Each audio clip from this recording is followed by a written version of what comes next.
students. I am Rutuja Vaikar.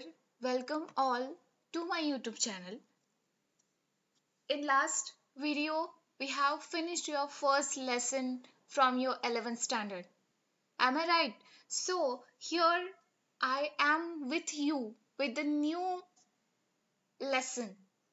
Okay, students. Last में हमने देखा है कि लिविंग वर्ल्ड क्या होता है. करेक्ट. कैसे सारे ऑर्गेनिजम्स है लिविंग वर्ल्ड में, कितने सारे डाइवर्सिटीज है. करेक्ट. ये सब हमने देखा है फर्स्ट चैप्टर में, जो भी बहुत इंपॉर्टेंट है along with the 11th also for the 12th. Okay, तो आपको इस यूनिट में से कोई भी लेसन स्किप नहीं करने हैं students. I am telling you because I know थोड़ा सा बोरिंग लगता है ये सब स्टार्टिंग में, but these all are very interesting.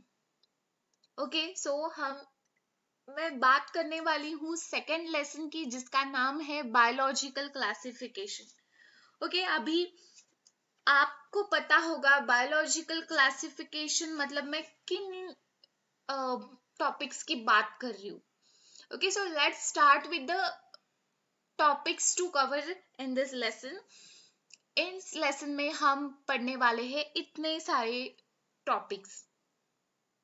Okay, last lesson में आपने जो टैक्सोनॉमिक एज स्टडी किए थे, टैक्सोनॉमिक कैटेगरी स्टडी किया था, कैसे आपने बायनोमियल नॉमेनक्लेचर के हेल्प से how you studied that how can we classify the organism. Correct. हम प्लांट एनिमल्स दोनों के बारे में कंबाइनली बात कर रहे हैं अभी, बट इस लेसन में हम कंप्लीट बायोलॉजिकल क्लासिफिकेशन पढ़ने वाले हैं. Okay, so points to cover in this lesson. First, we will talk about obviously introduction, that what is the biological classification, क्या है, कौन से previously ये सारे 5 किंगडम्स जो आप देख रहे हैं यहाँ पे, इससे पहले किन किन लोगों ने कैसे कैसे क्लासिफिकेशन किए थे, ये भी हम इस पार्ट में देखेंगे. उसके बाद kingdom Monera, kingdom Protista, kingdom Fungi, kingdom Plantae, then Animalia, और ये 5 छोड़ के जो बाकी के हैं viruses, viroids and lichens, that we will study in this lesson. Okay, so आपको सिर्फ एक करना है कि अगर आप इस चैनल को फर्स्ट टाइम देख रहे हैं या आप ये वीडियो फर्स्ट टाइम देख रहे हैं, तो please subscribe my channel and like the video. Okay, so let's start with the introductional part of this lesson, that what is the biological classification.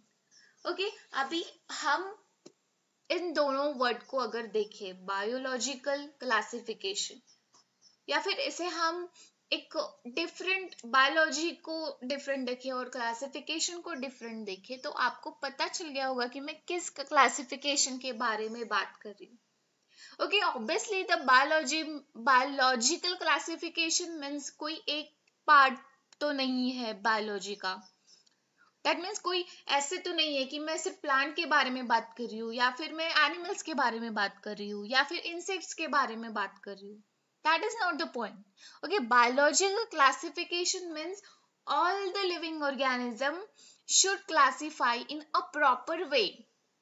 Nomenclature कैसे करना है ये तो आपको पता है, but that is another topic. Here we will study that classify कैसे करेंगे, on what basis we will classify that organism, that living organism, that plant, that animal, insects, micro organism, anything, but it should be in living phase.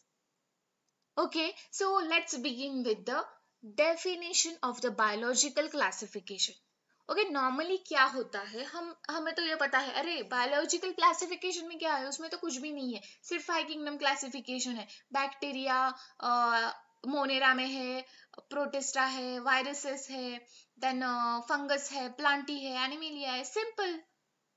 But आप बहुत casually देखते हो, लेकिन आपको कभी कभी अगर बायोलॉजिकल क्लासिफिकेशन की डेफिनेशन पूछी जाए तो आप कंफ्यूज हो जाते हो, that what, how can I define the biological classification, ये तो मैं भूल ही गया.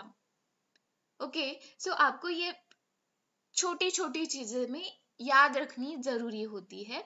So biological classification is the scientific procedure of arranging the organism into groups and the subgroups on the basis of their similarities and the dissimilarities, and the placing the group in a hierarchy of the categories. ये है आपका biological classification. Okay, since the dawn of the civilization, there have been many attempts to classify the living organism, and it was done not using only the criteria that were scientific but born out a need to use organisms for our own use. Okay, like for the food, for the shelter, and clothing. Correct. तो ये तो हो गया biological classification. Then what is the importance of the classification. आप सोचेंगे कि क्या जरूरत है क्लासिफाई करने की. दिख रहा है प्लांट तो प्लांट ही होगा, दिख रहा है एनिमल तो एनिमल ही होगा. ये तो हो गया ऊपर ऊपर के. जैसे हम प्लांट को देखते ही अभी मतलब इसके बाद अब ये सब स्टडी करने के बाद प्लांट को देखते ही आप ये कंक्लूड करेंगे कि ये प्लांट है. एनिमल देखा, कैट, डॉग, एनीथिंग प्लांट, तो आप सडनली रिप्लाई करोगी अरे इसमें क्या क्लासिफाई करना है, ये तो एनिमल का एग्जाम्पल है. Okay, but on what basis they are classify. Cat और डॉग की फैमिली एक है क्या. ओके, ये सारा इम्पोर्टेंस तभी पता चलेगा जब आप स्टडी करोगी importance of the classification. So first importance, that it is not possible to study every organism. Study of one or two organism of a group gives the sufficient information about the essential features of the group. Okay, yeah, of course this is the first importance of the biological classification. उसके बाद है it helps in the identification of the new organism. Okay, correct है. अगर new organism हमको मिल गया तो हम कौन से बेसिस पे उस ऑर्गेनिज्म को क्लासिफाई करेंगे. सो अगर पहले से ही आपने कुछ ऑर्गेनिज्म क्लासिफाई कर लिए है, अगर ये हमने जो नया ऑर्गेनिज्म डिस्कवर किया है वो कुछ सिमिलैरिटीज से कौन से ग्रुप में अगर ऐड होता होगा, then that is easy to classify और the identify of the new organism. That one is important for the biological classification. Then the classification helps in knowing the relationship amongst the different groups of the organism. Okay, relationship कौन से base पे है ये भी classify करने के लिए ये biological classification helpful है. And last one, the organism of the past cannot be studied without a proper system of the classification. Correct, ये भी इंपॉर्टेंट है. So these all are the importance of the classification. Okay, इससे हमें पता चलता है कि बायोलॉजिकल क्लासिफिकेशन करना कितना जरूरी है. ओके, एक प्रॉपर सिस्टम ही नहीं रहेगी तो कुछ कोऑर्डिनेशन नहीं रहेगा, कुछ सीक्वेंस नहीं रहेगा. करेक्ट, तो इसके लिए ये proper system of classification is very important. Correct. So next part is the classification. अब हम क्लासिफिकेशन के बारे में बात करें तो इसमें भी 3 टाइप्स के क्लासिफिकेशन है. First is the artificial classification, then natural system of the classification, and the phylogenetic system of the classification. Okay, अभी हम first artificial system of the classification we studied here. Here the scientist was the Aristotle. So this Aristotle was the earliest to attempt a more scientific basis for the classification. He used simple morphological characters for grouping of the organism. Okay, like plants into trees, then shrubs into herbs. Okay, he also divided the animals into two groups, like जिनके पास red blood है और जिनके पास red blood नहीं है. Okay, that means those which had red blood and those who did not have. Okay, ऐसा artificial system of the classification discover किया था Aristotle ने. Okay, let me recall you that ये जो साइंटिस्ट के name है ये बहुत इंपॉर्टेंट है. आपको जल्दी से क्लिक होना चाहिए कि एरिस्टोटल क्लासिफिकेशन बोले तो ये तो आर्टिफिशियल सिस्टम का क्लासिफिकेशन है. क्या किया था उन्होंने मॉर्फोलॉजिकल बेस पे क्लासिफाई किया था animals and the plant. Okay, animals कैसे किए थे? जो रेड ब्लड वाले हैं और जिनमें रेड ब्लड नहीं है वो एनिमल्स के. और प्लांट्स कैसे? जो ट्रीज है, श्रब्स है, हर्ब्स है, these are all in the plants. That means this is the artificial system of the classification. उसके बाद है natural system of the classification. So this is because of the scientific name Bentham and Hooker classification. अभी इसमें क्या होता है?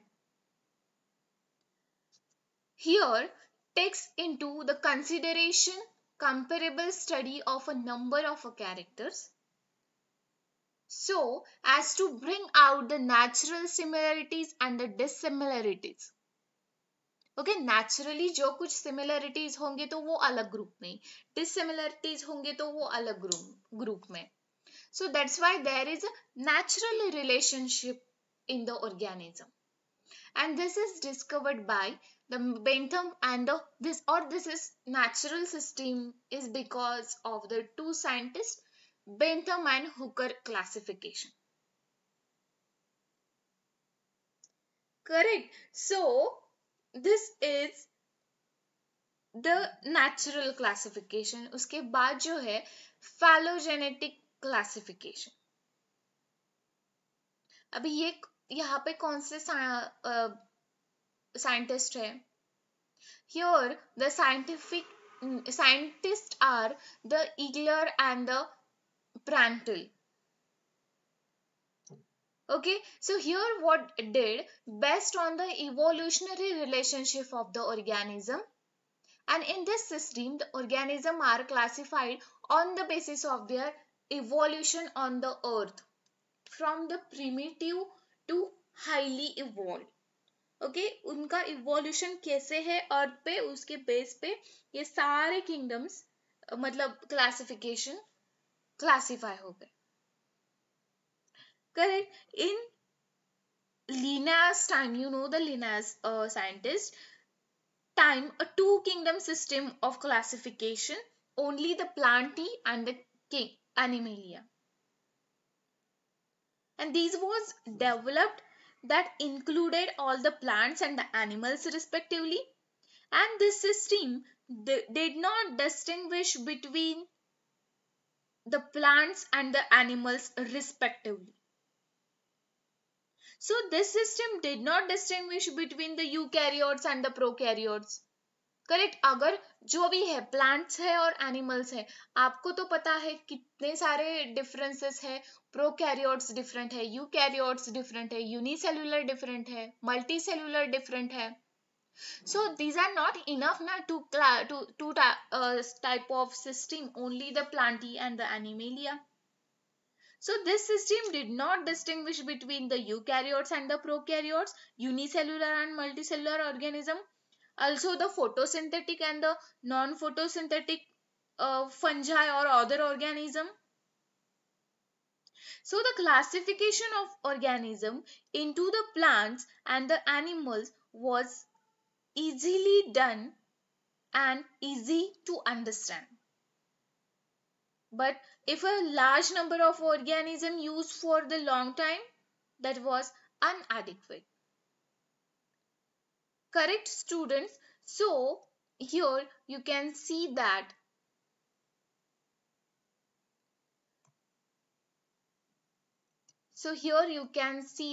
that how there is a classification word.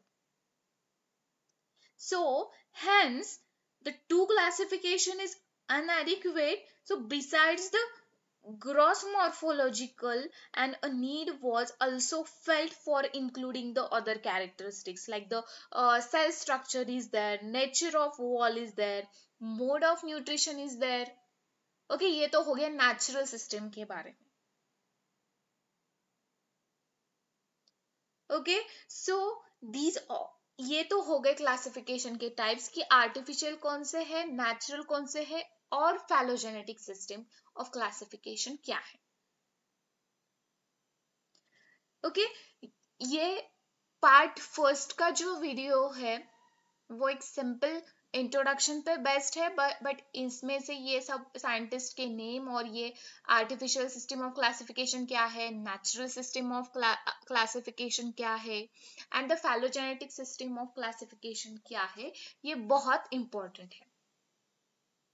इसके बाद का जो हम पार्ट स्टडी करने वाले हैं, पार्ट 2 ऑफ बायोलॉजिकल क्लासिफिकेशन, उसमें हम स्टार्ट करेंगे the actual 5 kingdom classification which was discovered by the R H Whittaker.